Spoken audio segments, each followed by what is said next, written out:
सभी को जय सिया राम, हर हर महादेव और जय श्री कृष्णा।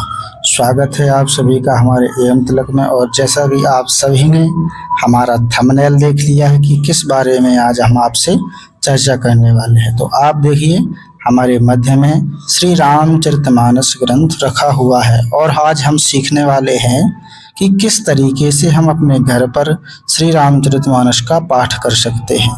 देखिए, एक गीता प्रेस गोरखपुर वालों का छापा है और देखिए इस तरीके से सर्वप्रथम जब हम अपने रामचरितमानस को खोलते हैं तो ये निवेदन है, इसमें कुछ कुछ चीज़ें लिखी हुई हैं, तो इससे हमें वैसे कोई मतलब नहीं है। इसके बाद देखिए हमारे इसमें आती है विषय सूची। देखिए, श्री हरि रामचरितमानस की विषय सूची। विषय सूची में क्या होता है कि किस पृष्ठ पर किस चीज का वर्णन है, यह विषय सूची में होता है। तो हम निकालते हैं। देखिए, ये सारी हमारे अभी इसमें विषय सूची ही है। इस पेज पर थी, इस पेज पर भी है और 2 3 4 पेजों पे विषय सूची दी गई है। तो देखिए इस तरह श्री राम सीता लक्ष्मण आगमन और इन चीज़ों के बारे में इतने पृष्ठ पर है। तो ये हमारे हर पुस्तक में, हर ग्रंथ में विषय सूची होती है। आइए, ये विषय सूची पूर्ण होती है। इसके बाद देखिए अब आता है हमारे में नवाह पारायण।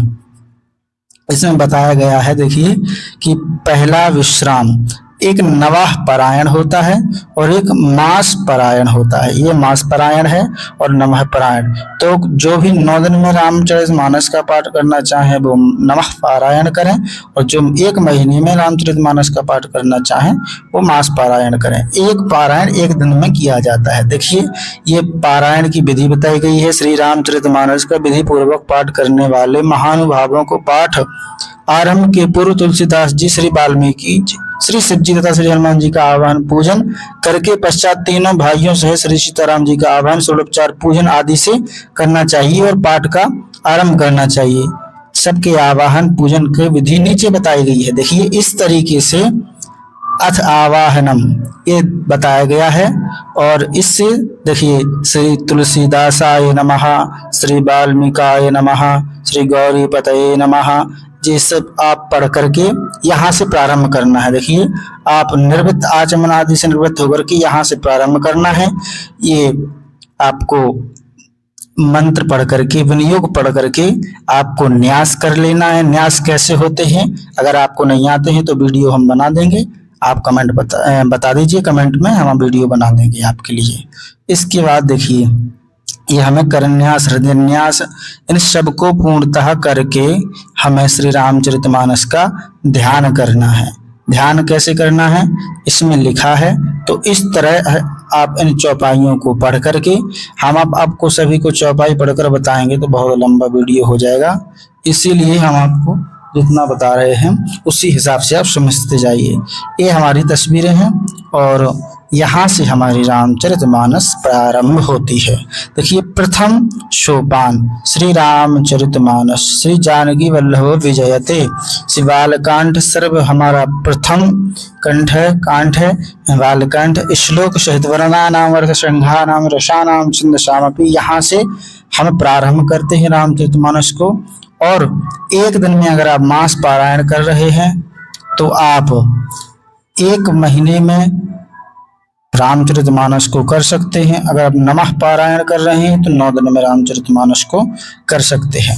आइए पहले हम देख लेते हैं कि पहला हमारा पारायण कितने पृष्ठ पर है। देखिए इस तरीके से हम अपना पहला पारायण देख लेते हैं। पहला विश्राम 109 पर, तो हम 109 पृष्ठ निकालते हैं और देखते हैं कि हमारा इसमें मास पारायण है क्या नवः पारायण है। तो देखिए ये निकल आता है।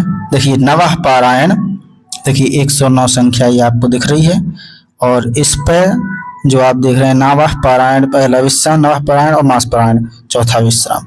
तो आप इस प्रकार से रामचरितमानस का पाठ कर सकते हैं। हाँ, विधि यही है कि आप अगर मास पारायण करते हैं तो 1 दिन में 1 विश्राम लें और नवः पारायण करते हैं तो 1 दिन में 1 विश्राम लें और 9 दिन का यह पाठ होता है और 1 महीने का भी होता है, आप जैसा करना चाहें। आइए अब अंत में देखते हैं कि क्या दिया गया है हमारे उचित के लिए। जब हमारी रामायण पूर्ण हो जाती है, देखिए अंतिम जो इसमें कांड है वो उत्तर कांड है और यहाँ हमारा पूर्ण विराम होता है मास पारायण का और नवाह पारायण का।